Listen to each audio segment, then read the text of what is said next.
Look around you. Everyone is talking. Everyone is explaining, complaining, and desperately trying to prove their worth. And because they are talking, they are losing. Every word you speak without purpose drains your power, exposes your insecurities, and hands control over to the listener. It is time to stop giving away your leverage. In this audiobook, you will master the rare, undeniable dominance of silence. You will learn exactly when to shut your mouth, how to command immense respect without saying a single word, and why absolute emotional control belongs only to the silent. Listen closely and let the noise fade. Chapter 1. Stop explaining yourself to people who don't matter. Listen to me carefully. Every single time you open your mouth to justify your choices, you are bleeding power. You are taking the supreme authority you hold over your own life and handing it to someone else on a silver platter. Why? Because you are uncomfortable with the silence. Because you have been conditioned to believe that your actions are only valid if someone else understands them. You feel an immediate burning need to explain. You construct massive paragraphs in your text messages. You provide deep backstories to casual acquaintances. You offer a dozen frantic reasons to justify a single, simple action. You want them to nod. You want them to agree. You want them to say, "Oh, okay, I get it." Stop. Your reasons are your own. Stop begging for permission to live your life. Understand this fundamental truth of human psychology. Over-explaining is not polite. It is a trauma response. It is a deeply ingrained habit born from the past where you felt you had to justify every breath, every mistake, and every desire to an authority figure to stay safe. But you are no longer there. You are an adult. The people you are explaining yourself to right now, your coworkers, your neighbors, strangers on the internet, even your extended family, they hold absolutely no actual authority over your daily existence. When you justify your actions to them, you automatically place yourself in a position of inferiority. You are subconsciously telling them you are the judge and I am the defendant on trial. You are handing them the gavel. You have a choice. You can continue to stand in the courtroom of public opinion, sweating, pleading your case, hoping they find you innocent. Or you can walk out of the building entirely. That's the key. True mental resilience begins the exact moment you realize you are the only judge in the room. You don't need their permission. You do not need their understanding. You only need your own conviction. Let's look at exactly how this plays out in the real world. Let's look at the classic workplace scenario. It is a Tuesday morning. You wake up and your body is giving you clear, undeniable signals. You are sick. You need a day of rest. You are fully entitled to this sick day. Watch what the weak person does. Watch the nervous explainer in action. They open their email or their messaging app and they write a novel. "Hi boss, I am so incredibly sorry to do this at the last minute. I woke up with a terrible migraine, my throat is killing me, and I think I might have caught that bug that's going around. I also didn't sleep well because my dog was barking all night. I feel so guilty for leaving the team hanging, but I promise I will make up for it this weekend. Is it okay if I take the day off to rest? Again, so sorry." What did this person just do? They begged. They flooded the zone with unnecessary details. They showed immense guilt. They showed weakness. And instantly, the boss loses a fraction of respect for them. The boss doesn't care about the dog. The boss doesn't care about the throat. The boss smells the insecurity radiating through the screen. The boss might grant the day off, but the dynamic has shifted. The employee has firmly established themselves as a subordinate pleading for mercy. Now, contrast this with the high performer, the individual who is genuinely practicing self-mastery. The high performer opens the same app. They type, "Hi boss, I am taking a sick day today. I will be offline to recover and I will be back to work tomorrow morning." Send. Then they close the laptop. They put the phone away. Do you feel the difference? Do you feel the weight of that silence? The high performer stated a fact. They set a firm boundary. They did not ask, they informed. And by refusing to provide a mountain of excuses, they commanded immediate respect. The boss reads that message and thinks, understood. There is no room for debate. There is no room for judgment. The vacuum of information forces the other party to simply accept the reality you have presented. It's not about being arrogant. It's about the discipline of self-respect. Your reasons are your own. Stop begging for permission to live your life.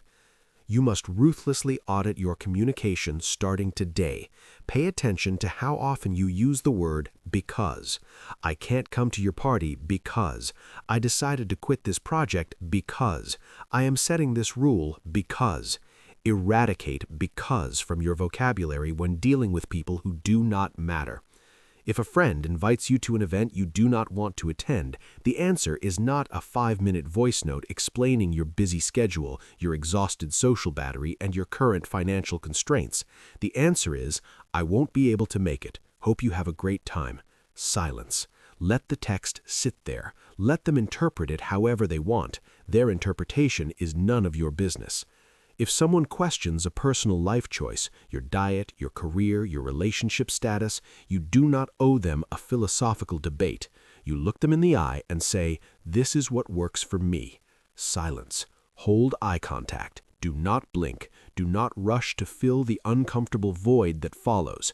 Let the void swallow their question. Let them squirm in the quiet. You have a choice. Every single day, in every single interaction, you can either be a leaky faucet, dripping your energy and your personal power away in a steady stream of justifications, or you can be a vault, unshakable, solid, contained. The moment you stop explaining yourself, a profound transformation occurs.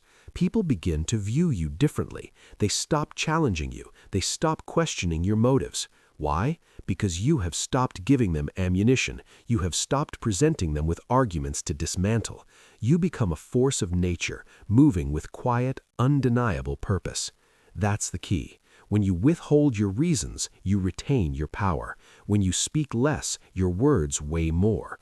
You stop being a supporting character in someone else's drama, and you become the undeniable author of your own reality. You don't need their permission to change careers. You don't need their permission to end a toxic friendship.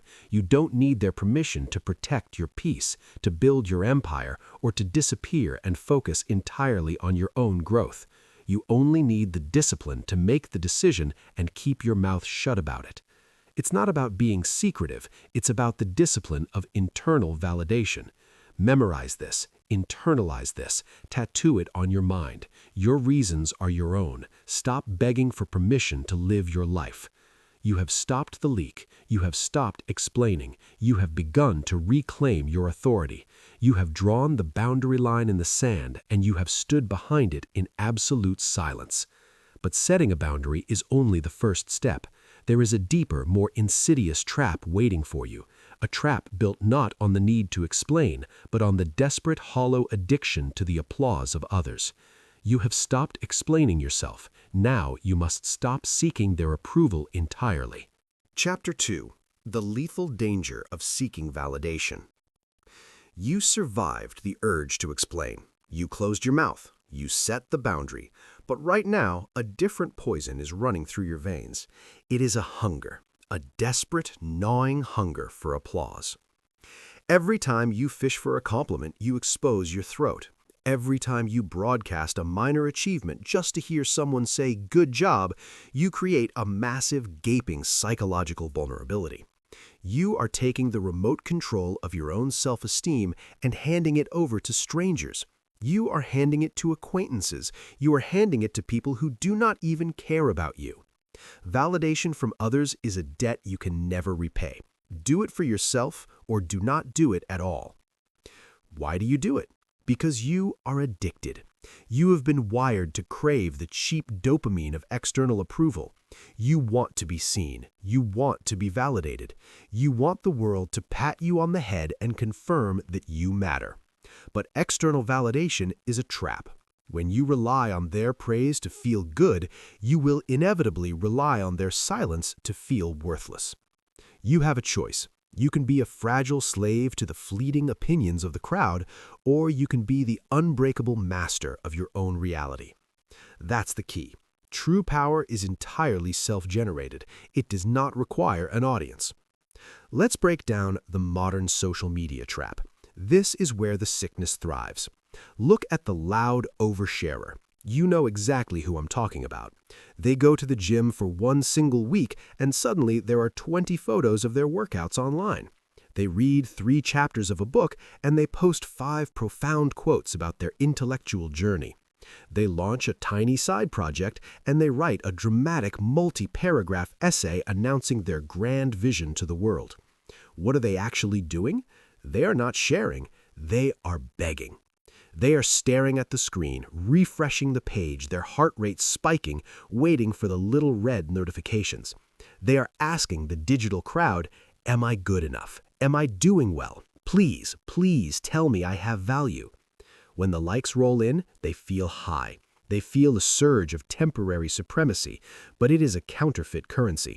When the algorithm ignores them, they crash into a depressive spiral. They are emotionally destroyed by a lack of digital applause. Their entire sense of self-worth is dictated by a computer program and the fleeting attention of scrolling thumbs. They have built their castle on sand, and every shifting tide of public opinion threatens to tear it down. Now, look at the silent achiever. Look at the individual practicing absolute self-mastery. The silent achiever wakes up in the dark. They do the brutal, unglamorous work. They study, they build, they invest, they sweat. And they tell absolutely no one. They hit a massive milestone. They close a life-changing deal. They reach a personal best that they've been hunting for years. And what do? They smile to themselves. They take a deep breath, they close the laptop, they go to sleep. They do not post it, they do not broadcast it, they do not seek a single clapping hand. Why? Because validation from others is a debt you can never repay. Do it for yourself or do not do it at all. When you ask for applause, you owe the audience. You are suddenly indebted to their expectations. You must keep performing to keep their high opinion. The silent achiever understands that internal satisfaction is the only unbreakable currency. When you validate yourself, no one can take it away. You are untouchable. You are completely immune to their criticism because you never asked for their praise in the first place. It's not about hiding your success. It's about the discipline of internal validation. You must understand the dangerous transaction you are making when you broadcast your minor wins. When you announce a goal before you have achieved it, your brain releases a premature hit of dopamine. You feel the satisfaction of the accomplishment without having done the actual work. You drain your own drive. You rob yourself of the necessary hunger required to cross the finish line. You don't need their permission to feel proud. You do not need their applause to legitimize your effort. Your effort is legitimate because you put in the blood, the sweat, and the solitary hours. This requires a radical behavioral shift. Starting today, you must ruthlessly starve the ego. I am giving you a direct command. The next time you achieve something, whether it is paying off a debt, losing a pound, or finishing a project, keep it entirely to yourself. Lock it in a mental vault. You will feel an immense burning pressure in your chest. You will feel the desperate urge to pick up the phone and brag. You will feel the itch to post the photo. Crush that urge. Swallow it. Let the achievement sit inside you. Let the silence around your victory build your internal fortitude. Notice how intensely uncomfortable it feels at first. That discomfort is the withdrawal symptom of your addiction to external validation. Push through it. Let the pressure forge a titanium core of self-belief. Stop asking people, "What do you think of this?" unless you are explicitly paying them for professional consulting. Stop wearing clothes just to get a reaction. Stop posting life updates to people who haven't checked on you in 5 years. Stop handing the remote control of your emotions to the gallery. You have a choice. You can live your life as a constant performance, exhausting yourself for a crowd that will forget you tomorrow. Or you can build a quiet empire of personal pride that no one can ever dismantle. That's the key. The strongest steel is forged in the dark. It only solidifies when nobody is watching. When you stop seeking their applause, you become terrifyingly independent. People will instantly sense a shift in your frequency. You will stop appearing needy. You will stop appearing desperate. You will radiate the quiet, dangerous confidence of a person who simply does not care what the room thinks of them. They will wonder why you are so calm. They will wonder what you know that they do not. Validation from others is a debt you can never repay. Do it for yourself, or do not do it at all. Every time you feel the desperate, pathetic urge to prove your worth to someone else, remind yourself of this absolute truth. Your worth is not up for debate. It is not up for a public vote. It is a sovereign fact. It's not about avoiding people. It's about the discipline of self-reliance.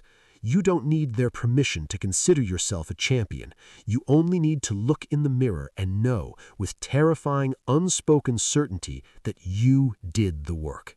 Master this. Starve the need for applause. Let them wonder how you became so strong, so focused, and so profoundly untouchable. You have cut the strings. You have taken back the remote control to your own mind. You are no longer performing for the crowd. You have embraced the silent victory. But internal power must eventually interact with the external world. When you do step into the arena, when you are forced to engage in high-stakes environments, you must know how to use your silence as an offensive weapon. You must know how to make them break first. Chapter 3. Weaponize Your Pauses. You have stopped bleeding your energy through endless explanations. You have severed the heavy strings of external validation. You are actively building true self-mastery. But internal power must eventually collide with the external world. You cannot live in a cave. You will have to sit across the table from a boss, a client, a competitor, or a manipulator. When you step into that arena, you must know how to fight. But you will not fight with your words. You will fight with your absolute, terrifying stillness. Human beings are biologically terrified of a vacuum. When a conversation suddenly stops, panic sets in. The average person's nervous system cannot handle the void. They feel an overwhelming primal urge to fill the empty space with noise. They will start babbling. They will reveal their insecurities. They will backtrack on their demands. They will show you their entire hand simply because they cannot stand the quiet. This is the fundamental rule of power dynamics. Etch it into your brain. The one who speaks next loses. You have a choice. You can be the weak, anxious participant who rushes to fill every silence, giving away your leverage and your secrets. Or you can become the architect of the void. You can drop a heavy statement, close your mouth, and watch the other person completely unravel before your eyes. That's the key. Silence is not just the absence of noise. It is an active, offensive weapon. It forces the other party to bear the entire weight of the interaction. Let us look at the ultimate testing ground for this weapon, the high-stakes salary negotiation. You are sitting at the table. The offer is made. It is too low. Watch how the amateur handles this. The amateur gets defensive. The amateur leans forward, hands waving, and says, "I was really hoping for $100,000 because I have a lot of experience and the market rate is higher, and I just bought a house, so I really need to make this work. Is there any flexibility at all?" The amateur just lost. They spoke too much. They showed desperation. They justified their existence. And remember what we established in Chapter 1. Your reasons are your own. Now watch the master. Watch the practitioner of absolute self-control. The master looks at the offer. They look the recruiter dead in the eye. They do not smile. They speak slowly, deliberately, and with finality. My required base salary for this position is $120,000. And then nothing. Absolute silence. The master does not blink. They do not fidget. They do not add a single qualifying word. The silence stretches. 1 second, 2 seconds, 3 seconds. The air in the room becomes impossibly heavy. The recruiter's heart rate spikes. The void demands to be filled. And because the master refuses to fill it, the recruiter breaks. Well, the recruiter might not be able to hit 120 directly on the base, but I could potentially get authorization for 115 and a signing bonus. Would that work? Do you see what just happened? The recruiter just negotiated against themselves. The master did not have to argue. The master did not have to plead or beg for a higher rate. The master simply created a vacuum, and the opponent fell into it. The one who speaks next loses. When you deploy this tactic for the first time, your own nervous system will betray you. Your heart will hammer against your ribs, your throat will tighten, your brain will scream at you to say something, anything to break the tension. You will want to laugh or clear your throat or nod aggressively. Do not move. Do not break. You must endure your own discomfort to conquer theirs. You don't need their permission to hold the line. You do not owe them a comfortable, easy conversation. The discomfort is exactly where your power lies. When you weaponize the pause, you extract the truth. People will tell you exactly what they are willing to concede, exactly what they are afraid of, and exactly how much they need you if you just shut up long enough to let them say it. It's not about being aggressive, it's about the discipline of restraint. Most people lack this discipline entirely. They are terrified of being perceived as rude or awkward. They want the interaction to be smooth at all costs. But smoothing things over is a reflex for the weak. You must train yourself to sit in the fire of an awkward pause without flinching. Here is your behavioral instruction, your real-world application. Tomorrow, when someone asks you a direct, challenging question, do not answer immediately. Look at them. Count to 3 in your head. 1, 2, 3. Then, and only then, deliver your answer. Notice how that microscopic delay shifts the entire dynamic. It communicates that you are not on their schedule. It communicates that your words are valuable, measured, and deliberate. Take it further. When someone delivers an insult, a passive-aggressive comment, or a subtle jab, do not defend yourself. Do not return fire with a witty comeback. Turn your body toward them, lock eyes with them, and remain completely, utterly silent. Let the echo of their stupid comment hang in the air. Watch them squirm, watch them try to laugh it off, watch them nervously backtrack and explain, "I was just joking, don't take it so seriously." You didn't have to lift a finger. Your silence dismantled them completely. The one who speaks next loses. This is how you dominate your environment. You stop reacting to their frantic tempo and force them to drown in your stillness. You collect the data they spill when they panic. You let them exhaust their energy while you conserve every single drop of yours. You have a choice. Be the noise or be the void that swallows the noise. That's the key. When you weaponize your pauses, you elevate yourself from a participant to an observer. You become the director of the scene. You strip away the unnecessary friction and force reality to bend to your unmovable presence. It's not about manipulation, it's about the discipline of control. You don't need their permission to make them uncomfortable. You only need the iron will to outlast them in the quiet. You have learned to wield the pause. You have watched your opponents break under the crushing weight of your silence. You now understand how to extract exactly what you want without ever raising your voice. But power is not only about offensive maneuvers in the boardroom, it is also about defense. It is about protecting your mental territory from the endless blood-sucking distractions of the people around you. You have mastered the pause. Now you must master the art of starvation. Chapter 4. Starve the drama, feed the focus. You have learned to wield the pause. You have watched your opponents break under the crushing weight of your silence. You now understand how to extract exactly what you want without ever raising your voice. But power is not only about offensive maneuvers in the boardroom, it is also about defense. It is about protecting your mental territory from the endless blood-sucking distractions of the people around you. You have mastered the pause. Now you must master the art of starvation. Every single day, you are surrounded by noise, petty arguments, office gossip, family drama, low-level disputes that mean absolutely nothing in the grand scheme of your life.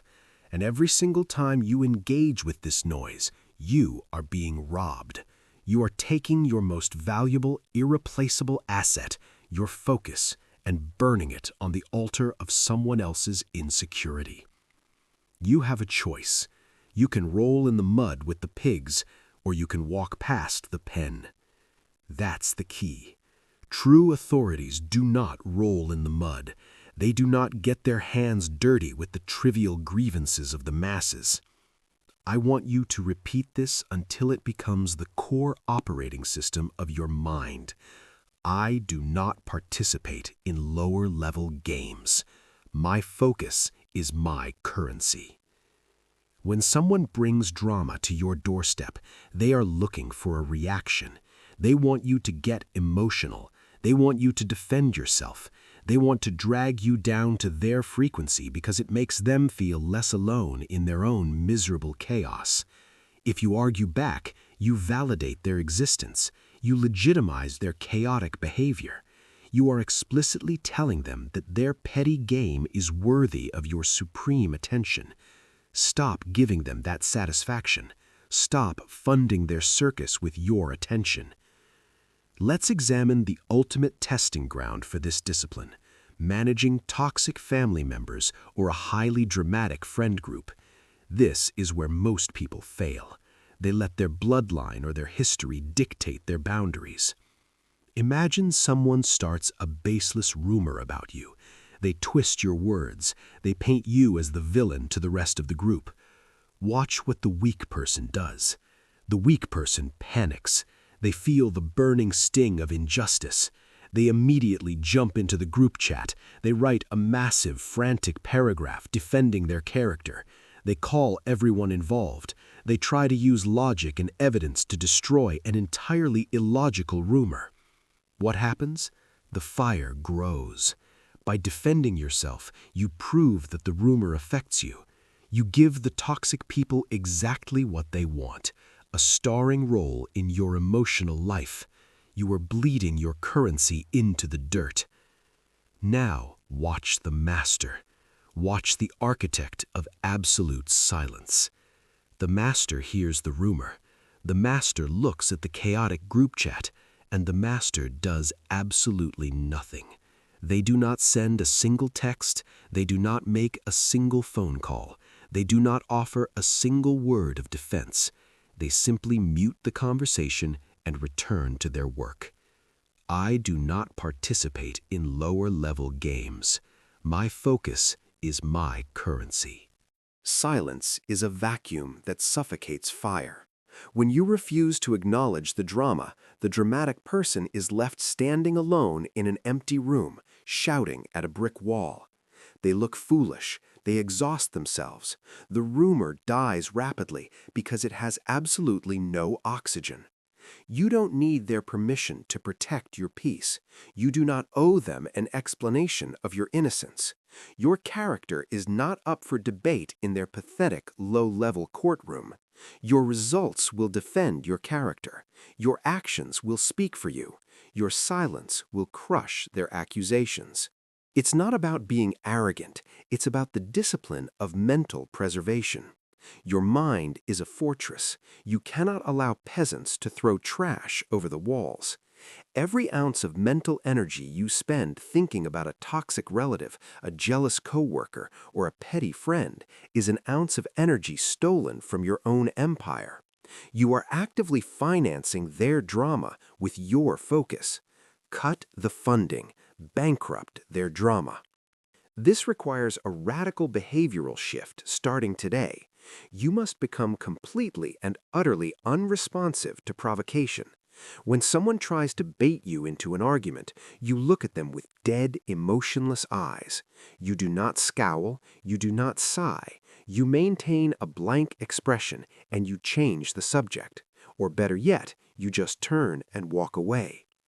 If a friend calls you just to gossip about someone else, you must cut them off immediately. You say, I am not interested in this conversation.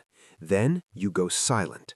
Let the awkwardness hang there. Let them realize that your ear is no longer a dumping ground for their verbal garbage. If you receive an angry, chaotic email designed to trigger you, do not reply. If it does not require a logistical business response, you delete it. If it does require a logistical response, you wait 24 hours. You let your emotions settle, and then you reply with exactly one sentence of pure, emotionless fact. You give them absolutely nothing to feed on. You starve the situation until it completely withers away. You have a choice. You can be accessible to everyone, or you can be respected by everyone. You cannot be both. Constant accessibility to drama breeds contempt. Absolute removal from drama breeds awe. When people realize they cannot trigger you, they become terrified of you. They realize you operate on a completely different plane of existence. They realize that their petty weapons cannot penetrate your armor. That's the key. You elevate yourself by refusing to stoop down. You win the game by refusing to play it. Stop trying to control what they say about you behind your back. Let them talk. Let them gossip. Let them spin their little webs of deceit. You have real work to do. You have an empire to build. You have a mind to sharpen. Protect your greatest asset with absolute ruthlessness. I do not participate in lower-level games. My focus is my currency. You have starved the fire. You have cut off the oxygen to the drama. You are no longer bleeding your precious focus into the dirt. You have learned how to hold your ground in absolute stillness, completely unbothered by the noise around you. But there are times when stillness is not enough. There are times when the disrespect is so profound and the environment so toxic that remaining in the room is a violation of your own standards. You have learned how to ignore them.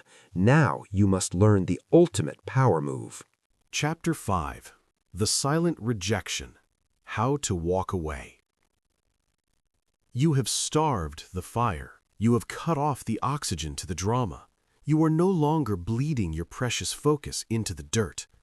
You have learned how to hold your ground in absolute stillness, completely unbothered by the noise around you. But there are times when stillness is not enough. There are times when the disrespect is so profound, the boundary violation so blatant, and the environment so toxic that remaining in the room is a violation of your own standards. You have learned how to ignore them. Now you must learn the ultimate power move. When someone blatantly disrespects you, your ego screams for revenge. Your ego wants a shouting match. Your ego wants to deliver the perfect, devastating comeback that will put them in their place. You want them to understand exactly how wrong they are.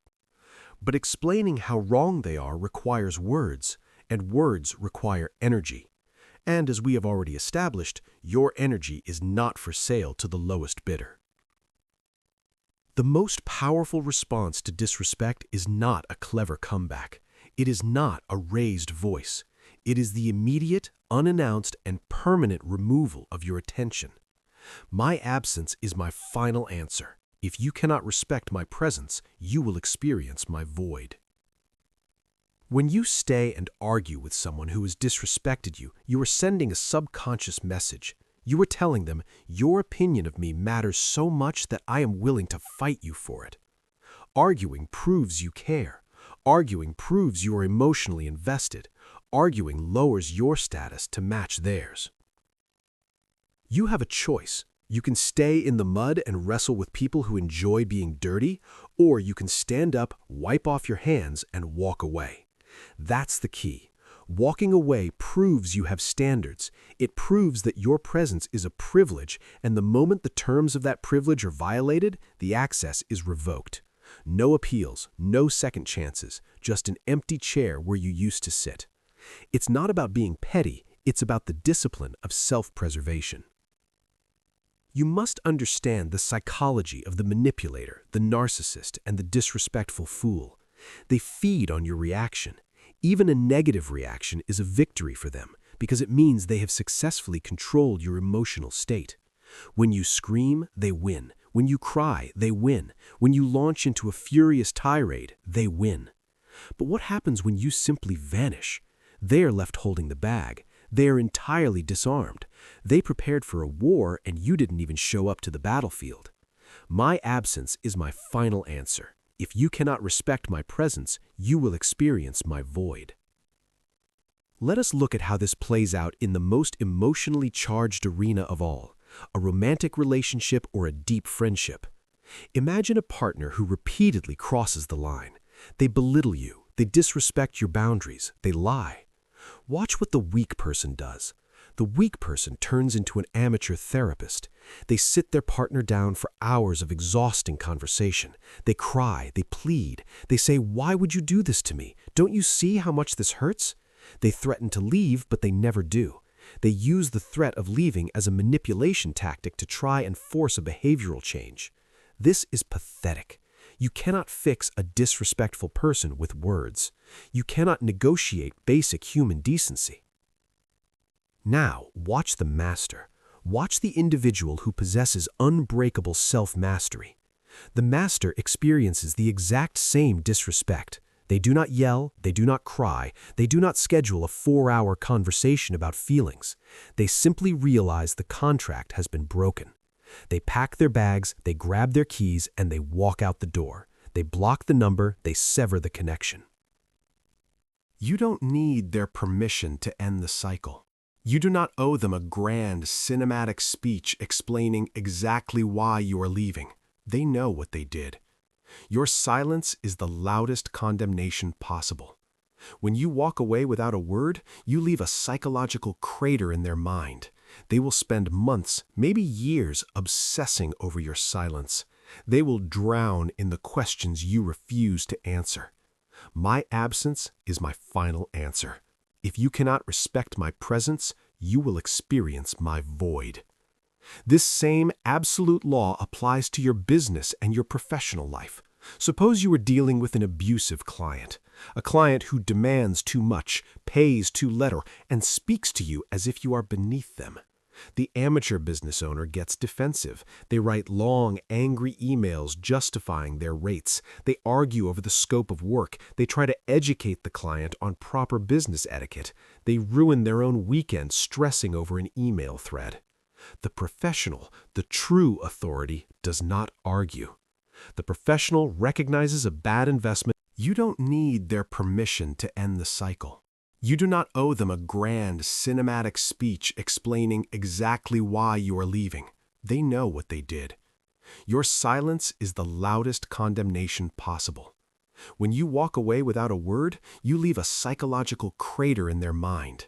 They will spend months, maybe years, obsessing over your silence. They will drown in the questions you refuse to answer. My absence is my final answer. If you cannot respect my presence, you will experience my void. This same absolute law applies to your business and your professional life. Suppose you are dealing with an abusive client, a client who demands too much, pays too little, and speaks to you as if you are beneath them. The amateur business owner gets defensive. They write long, angry emails justifying their rates. They argue over the scope of work. They try to educate the client on proper business etiquette. They ruin their own weekend stressing over an email thread. The professional, the true authority, does not argue. The professional recognizes a bad investment and immediately cuts their losses. The professional sends a single, sterile email. As of today, I am terminating our contract. All final deliverables are attached. I wish you the best in your future endeavors. Send, block, delete. No explanation, no negotiation, no room for a counteroffer. You have completely removed yourself from their reality. You have taken your value and vanished. It's not about running away. It's about the discipline of elite positioning. This requires a massive upgrade in your behavioral operating system.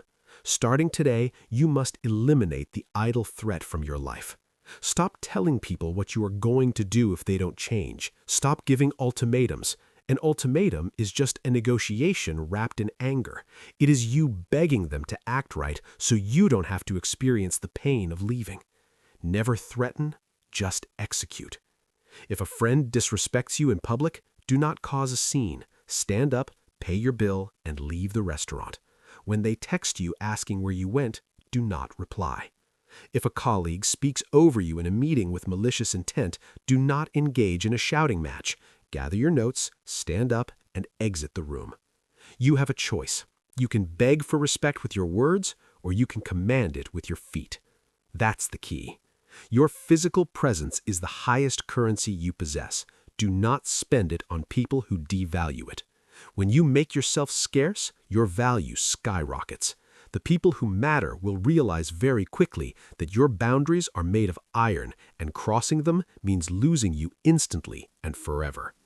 You must become incredibly comfortable with abrupt endings. You must become comfortable with letting people misunderstand you. Let them tell their friends that you are crazy. Let them tell their family that you overreacted. Their narrative is completely irrelevant to your reality. You are no longer in their story. My absence is my final answer. If you cannot respect my presence, you will experience my void. Look at the power you have accumulated. You have stopped explaining yourself. You have stopped craving their applause. You have weaponized the pause. You have starved the drama. And now you possess the ultimate nuclear option, the silent, unannounced departure. You have built an impenetrable fortress around your mind and your energy. You are completely protected. But self-mastery is not only about defense. It is not only about shutting the world out. True dominance requires you to operate within the world, gathering intelligence, understanding your opponents, and reading the room with lethal accuracy. You have learned how to use your silence to protect yourself. Now, you must learn how to use your silence to dissect everyone else. Chapter 6. Listen to dominate, not to respond.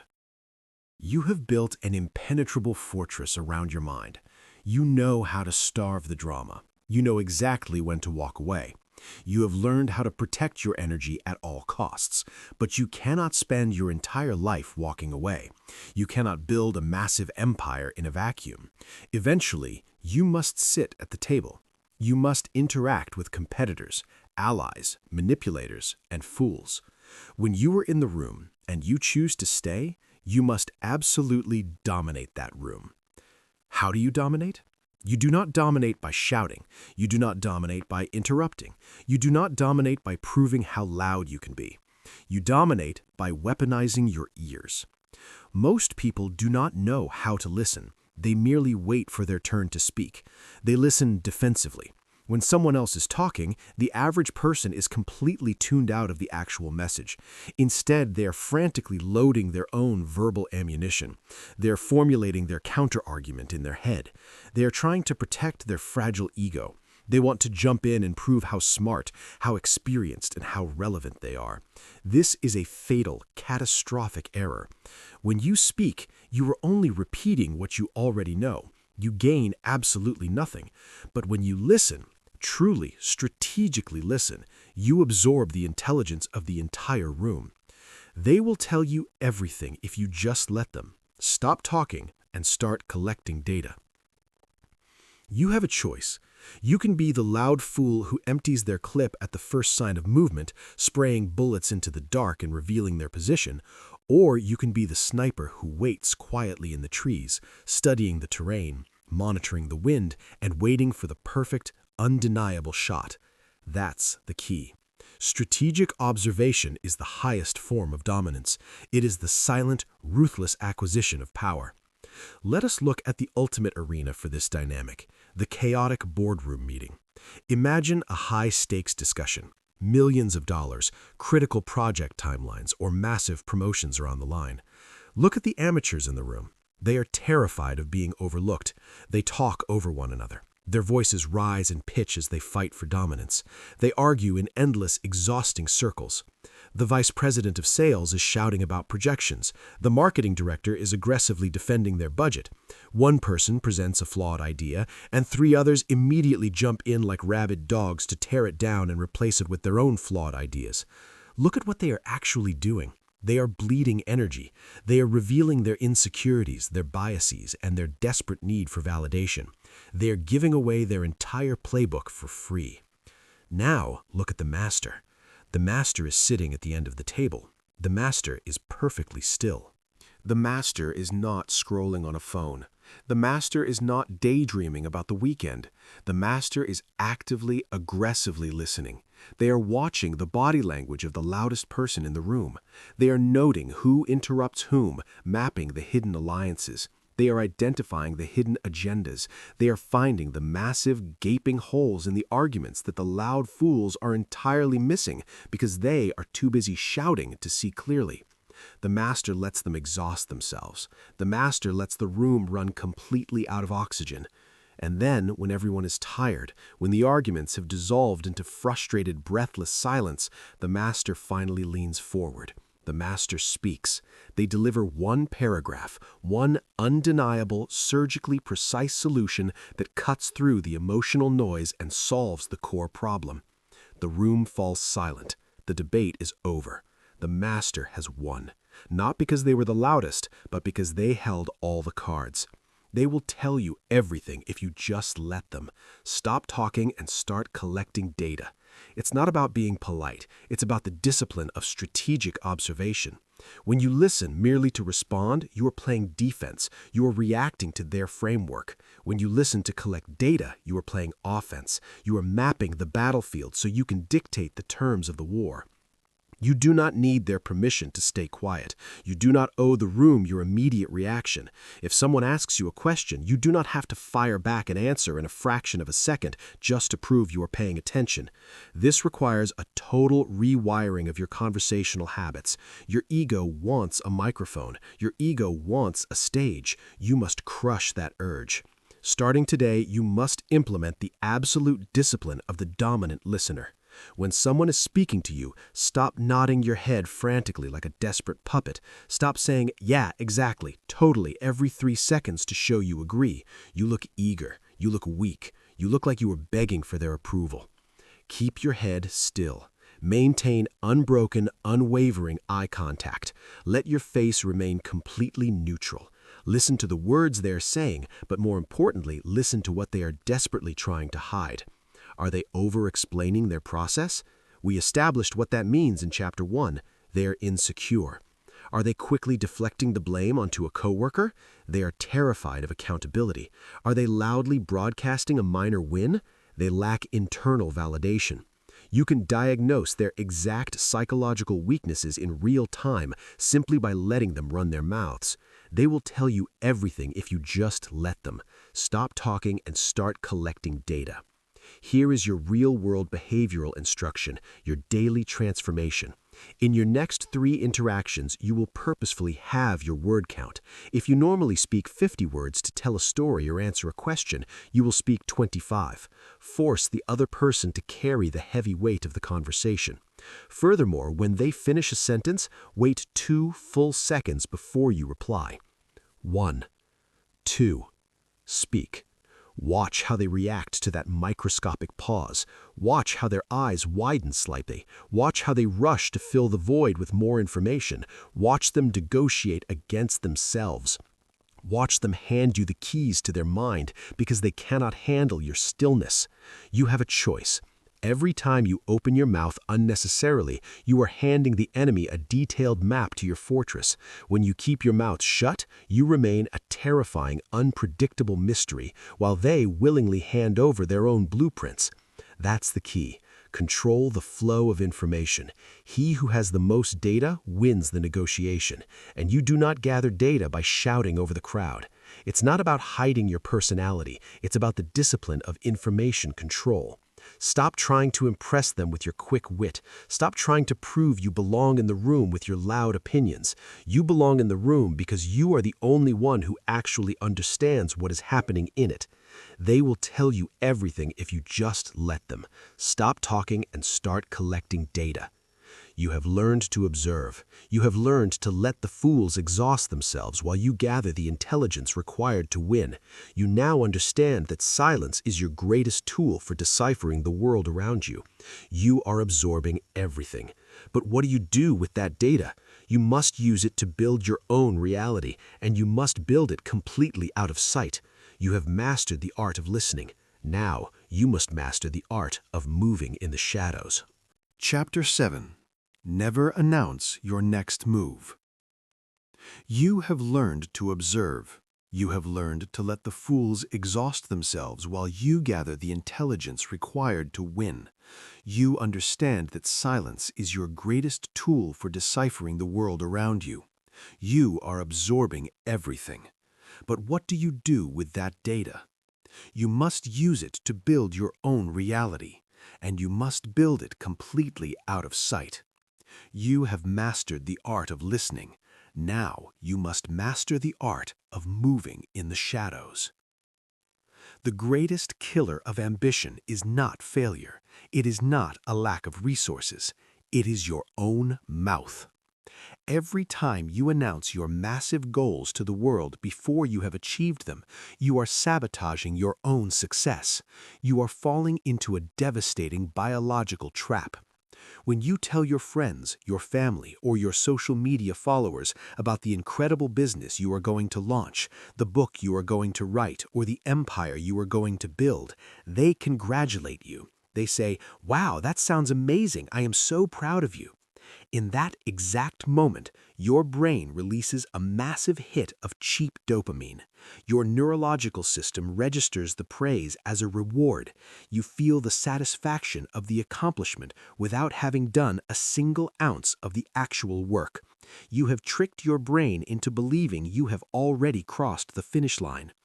And what happens next? Your hunger dies. The fire in your gut is extinguished. You wake up the next morning and the urgent, desperate drive to execute is gone, replaced by the hollow echo of unearned applause. Let the results make the noise. Your words mean nothing without the work. You have a choice. You can be the loudest person in the room with the emptiest track record, or you can be the ghost who suddenly buys the building. That's the key. True momentum is built in a vacuum. It is forged in the dark, away from the prying eyes and the premature validation of the crowd. Look at the modern plague of the serial entrepreneur. You know exactly who this is. They have a new, revolutionary idea every single month. They buy the domain name immediately. They spend 4 weeks agonizing over the exact shade of color for their brand's logo. They tease their followers with coming soon posts about a new physical storefront, a groundbreaking mobile application, or elite content channel. They talk about their vision at every dinner party. They feel incredibly productive. They feel like they are moving mountains, but they have built absolutely nothing. They are playing business. They are playing creator. They have zero equity, zero revenue, and zero actual output. When the initial dopamine rush wears off and the brutal, unglamorous reality of daily execution sets in, they quit. They quietly abandon the project and start hyping up the next one. Now contrast this with the silent builder, the architect of true power. The silent builder gets an idea. They do not post a teaser. They do not tell their friends. They go into a state of total isolation. They lock themselves in a room and grind for 6 months, 12 months, 18 months. They write the code. They secure the lease. They film the content. They do the brutal, exhausting, repetitive work while the rest of the world is sleeping or scrolling. And then one random Tuesday, they launch. A fully functioning mobile application drops into the store. A physical storefront throws open its doors. A massive, high-quality channel suddenly appears and dominates the algorithm. They seemingly manifest a multi-million-dollar business out of thin air. The world is shocked. The serial entrepreneurs are confused. They ask, "Where did this come from? How did you do this so fast?" They didn't do it fast. They did it quietly. Let the results make the noise. Your words mean nothing without the work. When you operate in the shadows, you protect your vision from the poison of public opinion. If you announce your plans, you invite everyone's doubts, fears, and unsolicited advice into your brain. Your pessimistic uncle will tell you why your business model will fail. Your jealous friend will subtly try to discourage you. You will be forced to spend your precious energy defending an idea that hasn't even been built yet. You don't need their permission to start building. You do not need their approval of your blueprint. You only need the ruthless discipline to lay the bricks while everyone else is talking about the wall. It's not about being secretive. It's about the discipline of execution. This requires an absolute, non-negotiable behavioral shift. Starting this exact second, you are placed on a strict information diet. Your lips are sealed. If you decide to lose 30 pounds, you do not announce your new diet on a Monday morning. You simply stop eating garbage, you go to the gym, and you let people notice when your jawline changes 6 months from now. If you are developing a new product, a new brand, or a new software, you do not talk about the features. You put your head down, you build the infrastructure, and you let the finished product speak for itself. Stop using words like planning, hoping, or going to. Remove them from your vocabulary. You are either doing it right now or you are not. There is no middle ground. There is no waiting room for success. Let the results make the noise. Your words mean nothing without the work. When you operate in the shadows, you protect your vision from the poison of public opinion. If you announce your plans, you invite everyone's doubts, fears, and unsolicited advice into your brain.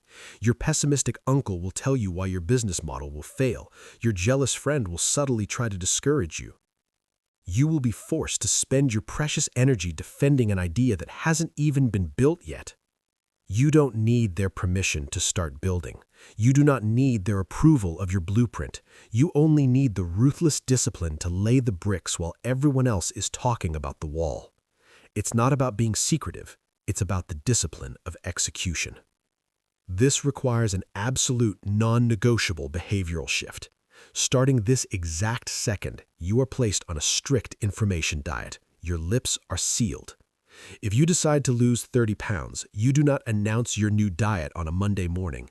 You simply stop eating garbage, you go to the gym, and you let people notice when your jawline changes 6 months from now.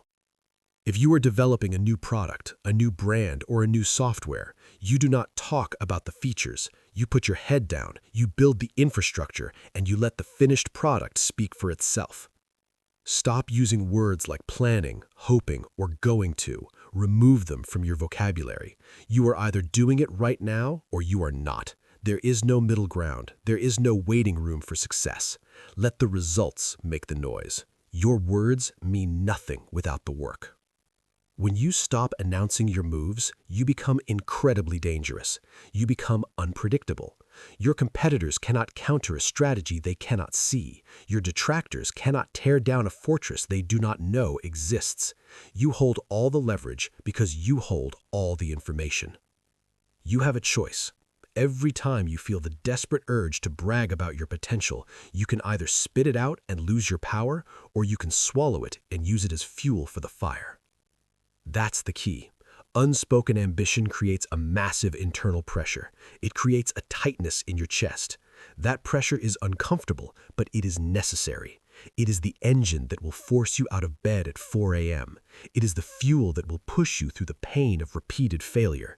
Do not vent that pressure by running your mouth. Let it build. Let it compress. Let it forge you into a weapon. You don't need their permission to be a titan. You only need the patience to stay completely silent until the empire is fully constructed. Let the results make the noise. Your words mean nothing without the work. You have learned to move in the dark. You have learned to harness the internal pressure of unannounced ambition. You are executing flawlessly in the shadows, but eventually the shadows must recede. Eventually you will reveal your masterpiece, and when you do, the world will react. Some will applaud, but many will attack. When they cannot understand your sudden success, they will try to drag you down to their level through emotional warfare. You have learned how to build in silence. Now, you must learn how to defend your mind when the silence breaks. Chapter 8. Master Your Triggers Through Stillness. You have learned to move in the dark. You have learned to harness the internal pressure of unannounced ambition. You are executing flawlessly in the shadows, but eventually, the shadows must recede. Eventually, you will reveal your masterpiece, and when you do, the world will react. Some will applaud, but many will attack. When they cannot understand your sudden success, they will try to drag you down to their level through emotional warfare. You have learned how to build in silence. Now you must learn how to defend your mind when the silence breaks. The world is infested with emotional vampires. These are people who possess absolutely zero control over their own lives, their own finances, or their own discipline. Because they cannot govern themselves, they desperately seek to control you. How do they do it? They do not use physical force. They use provocation. They throw subtle insults in a meeting. They cut you off in traffic. They leave passive-aggressive comments on your work. They are actively, maliciously hunting for a reaction. Every single time you lose your temper, you are being robbed. Your emotional reactions are being stolen from you by manipulative people who want to pull you completely off your center. When you get angry, when you raise your voice, when you feel that hot flush of adrenaline burning in your chest, you are giving them exactly what they want. You are confirming in real time that their pathetic words have the power to alter your physical reality. If you can control my emotions, you control my mind. I surrender my mind to no one. Repeat that until it becomes the iron wall of your psychology. If you can control my emotions, you control my mind. I surrender my mind to no one. Let us look at the ultimate everyday test of mental resilience, a classic road rage incident. You are driving. You are focused on your path, visualizing your goals, completely aligned with your mission. Suddenly, a chaotic, erratic driver swerves into your lane, nearly causing a catastrophic accident. They slam on their brakes, they roll down their window, they start screaming at you, they hurl venomous, unprovoked insults, they flip you off. Watch what the amateur does. The amateur is instantly hijacked by their biology. Their ego screams for defense. Their heart rate spikes to 150 beats per minute. Their vision narrows. Cortisol and adrenaline flood their system. They aggressively roll down their own window. They scream back. They hurl insults. They are now actively participating in a potentially deadly confrontation with a complete stranger over a meaningless piece of asphalt. The amateur has lost. The amateur has completely surrendered their mental sovereignty to a chaotic fool. Their entire day is ruined. They will spend the next 4 hours replaying the argument in their head, bleeding their precious focus into a void. Now, watch the master. Watch the individual who practices complete, untouchable self-mastery. The master experiences the exact same swerve, the exact same screaming, but the master does not react. The master's heart rate remains a steady, calm, unbroken rhythm. The master looks at the screaming idiot in the other car with dead, empty eyes. They do not roll down the window, they do not gesture, they do not frown. They simply stare blankly, completely unbothered by the tantrum occurring outside their vehicle. The aggressor is suddenly screaming into a void. The aggressor expects a fight, and instead, they hit a titanium wall of absolute stillness. The aggressor looks foolish. The master watches them like a scientist observing a rat in a cage. And then the master drives away, their peace entirely undisturbed. If you can control my emotions, you control my mind. I surrender my mind to no one. When you remain completely still in the face of an insult, you achieve the ultimate display of untouchable emotional sovereignty. You prove that your internal environment is completely insulated from their external chaos. You have a choice. You can be a puppet, dancing frantically on the strings of every idiot who decides to insult you, or you can cut the strings and remain utterly immovable. That's the key. True power is not the ability to destroy your opponent with a louder voice. True power is the ability to render your opponent completely irrelevant through stillness. It's not about suppressing your anger. It's about the discipline of emotional sovereignty. You don't need their permission to remain calm. You do not owe them an emotional response just because they are having a tantrum. Your peace is your greatest asset. Do not let them trade their chaos for your peace. This requires a massive, painful shift in how you process the world. Your ego is an attack dog. It wants to bite back. You must put the dog on a leash. What you must do, starting today, is insert a deliberate, calculated pause between the trigger and your response. Here is your behavioral instruction. The next time someone insults you directly, your chest will tighten. You will feel the instinct to defend your honor. Crush that instinct. Your honor is not threatened by the barking of a dog. When the insult lands, do not speak. Look them directly in the eyes. Count to 5 in your head. 1, 2, 3, 4, 5. Notice how desperately they want you to react. Notice how uncomfortable they become when you just stare at them. It will feel like swallowing a hot coal at first. Swallow it anyway. Let the silence stretch until it suffocates their disrespect. If a coworker makes a snide remark to undermine you, do not snap back. Look at them. Let a full, heavy silence blanket the room. Let everyone else in the room witness their toxicity crashing against your stillness. If you receive an inflammatory message designed to provoke you, do not type a furious reply. Put the phone down. Walk away. You do not negotiate with emotional terrorists. You have a choice. You can finance their drama with your adrenaline, or you can starve them out with your silence. That's the key. When you refuse to be triggered, you break the cycle of manipulation. Manipulators operate by throwing a ball and waiting for you to catch it and throw it back. When you simply let the ball hit the floor and roll away, the game ends immediately. People will quickly learn that they cannot use you to regulate their own miserable emotions. You become an emotional black hole. They throw their anger at you and it simply disappears forever. You don't need their permission to ignore them. You do not need to prove to them that you are right.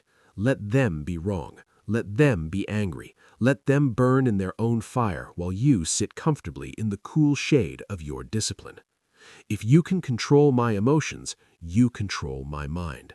I surrender my mind to no one. Every single time you get angry at a stranger, you are confessing your weakness. You are openly admitting that their meaningless words have the power to alter your physical state. Stop giving away your power. When you master this stillness, you elevate yourself to a completely different tier of human existence. You become a fortress. You become untouchable. The world can rage around you, the storms can tear at the walls, but inside, the water is perfectly calm. You are the sole dictator of your internal reality. You have conquered the chaos of your own nervous system. You have learned to absorb the attacks of the world without flinching. You are completely, terrifyingly in control. But this extreme level of stillness does more than just protect you. It fundamentally alters how the world perceives you. It creates a massive gravitational pull. You have mastered your triggers. Now, let's talk about the irresistible power of the unknown. Chapter 9. The Magnetic Aura of Mystery. You have conquered the chaos of your own nervous system. You have learned to absorb the attacks of the world without flinching. You are completely, terrifyingly in control. But this extreme level of stillness does more than just protect you. It fundamentally alters how the world perceives you. It creates a massive gravitational pull. You have mastered your triggers. Now, let's talk about the irresistible power of the unknown. Human beings are biological puzzle solvers. We are entirely obsessed with what we cannot easily understand. We are captivated by the shadows. When something is fully exposed, fully explained, and entirely laid bare in the sunlight, our brain quickly categorizes it. Once it is categorized, we get bored. We stop paying attention. We move on to the next shiny object. This is the fundamental law of human fascination. Etch it into your mind. Predictability is the death of attraction. Always leave them wanting to know more. Every single time you open your mouth and spill your entire life story, you kill the mystery. You become an open book, and open books are read once, put on a dusty shelf, and immediately forgotten. You have a choice. You can be the easily digestible, perfectly predictable open book, or you can be the unsolvable puzzle that keeps them awake at night. That's the key. Charisma is not about being the loudest person in the room.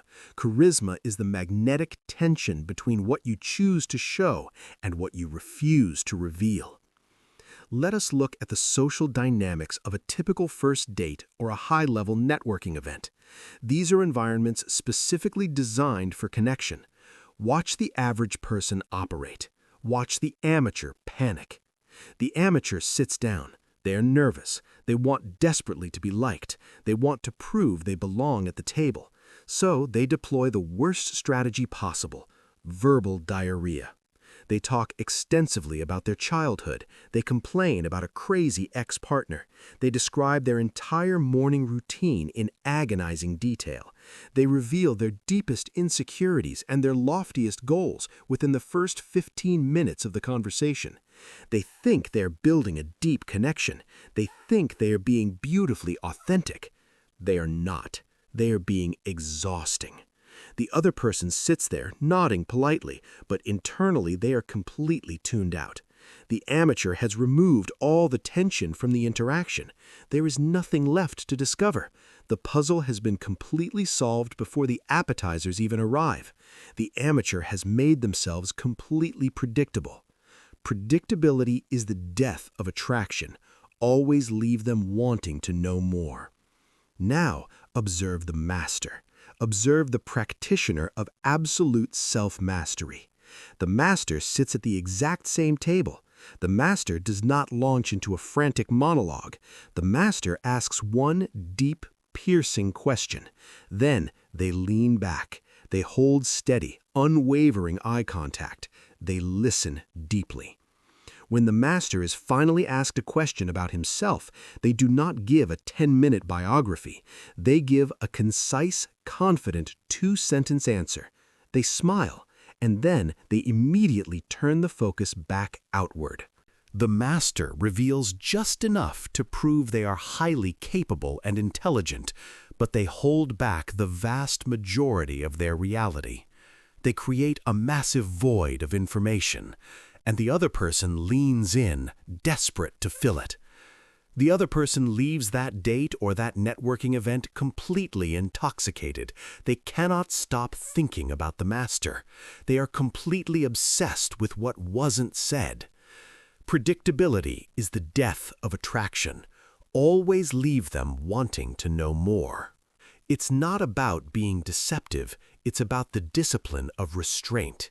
You must stop handing out the VIP access pass to your life to every random stranger you meet. Your personal history, your deep fears, and your grand ambitions are sacred territory. They are not cheap entertainment for the masses.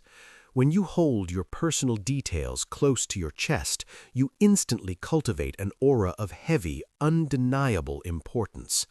Human nature dictates that people assume those who speak little have much to hide. They automatically project power, wealth, and status onto your silence. You don't need their permission to be a closed door. You do not owe a stranger your life story just because they asked a polite conversational question. This requires a radical, immediate behavioral shift. You must become a ruthless editor of your own speech. Starting today, you will stop oversharing. When someone asks you what you do for a living, do not give them your entire resume. Do not explain your daily tasks. Give them a vague, intriguing one-liner. Let them ask follow-up questions. Make them work for the information. When a coworker asks about your weekend, do not give them a chronological breakdown of your Saturday. Look them in the eye and say, "It was highly productive. I made some great moves." And then stop talking. Watch their eyes. Watch their curiosity ignite. They will wonder what you did. They will wonder what great moves means. You have planted a seed in their mind, and your absolute silence will act as the water that makes it grow into an obsession. You have a choice. You can cheapen your value by putting your entire life on a discount display, or you can inflate your value by keeping it locked tightly in the vault. That's the key. The less you are seen and heard, the more your presence is demanded.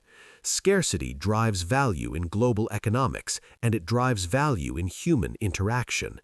When your words are scarce, they become heavy. When your life is hidden, it becomes fascinating. Do not let them figure you out.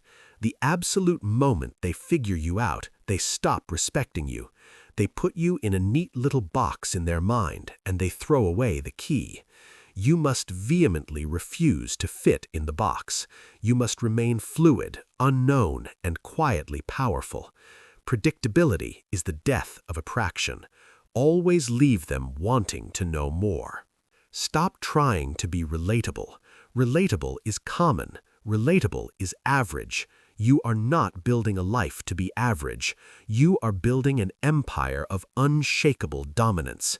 Let them think you are aloof. Let them think you are intense. Let them be slightly intimidated by the fact that they cannot crack your code. It's not about acting superior. It's about the discipline of information control. You don't need their permission to be mysterious. You do not owe the world your constant draining transparency. Let the world guess. Let the world wonder. As long as they are wondering about you, they are focusing on you. And as long as they are focusing on you, you hold the ultimate power. Predictability is the death of attraction. Always leave them wanting to know more. You have mastered the shadows. You have cultivated an aura that commands absolute, undeniable fascination. You have learned how to make the world obsess over your silence. You are completely protected from their chaos, and you are entirely in control of how they perceive you. But this outward projection of power is completely useless if your internal foundation is crumbling. To project absolute silence outward, you must first construct it inward. You must forge a daily habit of pure, unadulterated solitude to reset your overwhelmed nervous system. You have captivated the room. Now, let's talk about the true source of your unbreakable strength. Chapter 10. Become the architect of your own silence. You have captivated the room. You have learned how to use your silence as a weapon to disarm your opponents, a shield to deflect their drama, and a magnet to command their absolute fascination. You have mastered the external application of the void. You know how to manipulate the space between words to dominate your environment. But all of this outward dominance is completely hollow if your internal world is a chaotic, noisy mess. To project absolute power outward, you must first cultivate absolute quiet inward. You cannot fake a calm exterior if your internal foundation is constantly vibrating with anxiety, fear, and the frantic need for distraction. You must build the foundation first. In the silence, I find my true strength. I am the architect of my own peace. Look at the modern world. You live in an era of weaponized distraction. Society is specifically designed to overwhelm your nervous system from the exact moment you open your eyes. What does the average weak person do every single morning? The alarm rings, they reach out in the dark, their hand grasps the glowing rectangle. Before their feet even touch the floor, they are flooded with noise. They open their email and ingest the urgent demands of their boss. They open social media and ingest the fake, filtered successes of their peers. They open the news and ingest the manufactured outrage of the media. Before they have even brushed their teeth, they have surrendered their mind to 1,000 different voices. They are already losing the day. You have a choice. You can let the world aggressively program your brain the second you wake up, or you can take absolute, ruthless control of the remote. That's the key. True authority does not begin in the boardroom. True authority begins in the silent, solitary hours of the morning. If you want to operate at an elite level of self-mastery, you must completely overhaul your relationship with solitude. You must build intentional, non-negotiable routines of silence to physically reset your overwhelmed nervous system. Let us examine the ultimate daily routine of the true high achiever. This is not a suggestion, this is a behavioral mandate. The high achiever wakes up 1 hour before the rest of the house. They do not look at their phone. They leave the device charging in another room. They do not turn on the television. They do not play a podcast. They do not play music. They engage in a strict, non-negotiable information fast. For 60 unbroken minutes, there is zero input. There is only absolute, unadulterated solitude. They sit in a chair. They drink their water. They stare at the wall. They breathe. They let the dust of their frantic life settle to the floor. It's not about punishing yourself. It's about the discipline of mental isolation. When you strip away the digital noise, the podcasts, the music, and the endless stream of content, you are suddenly left entirely alone with yourself. For most people, this is a terrifying experience. Their own thoughts are so loud, so insecure, and so chaotic that they cannot endure 5 minutes of silence without reaching for a distraction to numb the pain. But you are not most people. You will sit in that fire. In the silence, I find my true strength. I am the architect of my own peace. During this information fast, your brain will scream for cheap dopamine. Your fingers will twitch, desperate to scroll. You will feel a phantom vibration in your pocket. You will suddenly remember an email you forgot to send. The urge to break the silence will be overwhelming. Crush the urge. Sit still. You don't need their permission to be completely unreachable. You do not owe the world your constant draining availability. For 1 hour a day, you belong to no one but yourself. As you push through the initial discomfort, a profound biological shift occurs. Your heart rate slows down, your cortisol levels drop, the frantic, static noise in your head begins to clear, the fog lifts. Your nervous system resets from a state of constant panicked reaction to a state of deep, powerful observation. This is where mental iron is forged. This is where you actually meet yourself. When you eliminate the voices of your boss, your friends, the media, and the critics, the only voice left in the room is your own. You suddenly gain crystal clear clarity on your true objectives. You stop reacting to other people's emergencies, and you start designing your own reality. In the silence, I find my true strength. I am the architect of my own peace. Here is your real-world instruction. Your transformation begins tomorrow morning. Set your alarm 1 hour earlier. Buy a cheap standalone digital alarm clock if you have to, so your phone never enters your bedroom. When you wake up, you will not consume a single piece of information for 1 hour. You will not speak. You will make your coffee in silence. You will sit in a room without screens. You will allow your mind to wander, to process, and to heal. If a problem arises in your mind during this hour, do not panic. Observe it. Look at it logically. Because you are not distracted, you will find that the solutions to your biggest problems are blindingly obvious. They were simply drowned out by the noise of your daily life. It's not about avoiding reality. It's about the discipline of self-calibration. You have a choice. You can be a fragile, reactionary vessel constantly tossed around by the stormy opinions of the masses, or you can be the anchor, buried deep in the silent, unmovable bedrock of your own mind. That's the key. When you architect your own silence behind closed doors, you build a titanium armor that nothing in the external world can penetrate. When you finally walk out of your house and step into the arena, you will be untouchable. The petty insults won't register. The chaotic emergencies won't trigger you. The desperate need for applause will completely evaporate.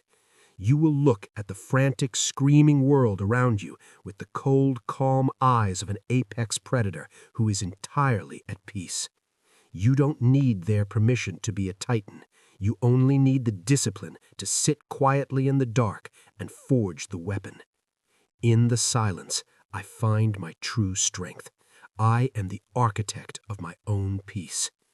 You have learned every lesson. You have stripped away the noise. You have starved the drama. You have weaponized the void. You have built your fortress. The philosophy of silence is no longer just a concept. It is now the core operating system of your life. But knowledge without immediate execution is utterly worthless. You stand at the precipice of a massive behavioral shift. The talking is over. Now we enter the final challenge, the conclusion. You have heard the truth. The noise you surround yourself with, the constant need to explain, to defend, to announce your every move, it is all weakness. It ends today. From this moment forward, you are no longer a participant in the meaningless chatter of the masses. You will not explain yourself to those who do not matter. You will not announce your moves before they are made. You will not hand your emotional reactions over to people who do not deserve them. When they expect you to scream, you will simply observe.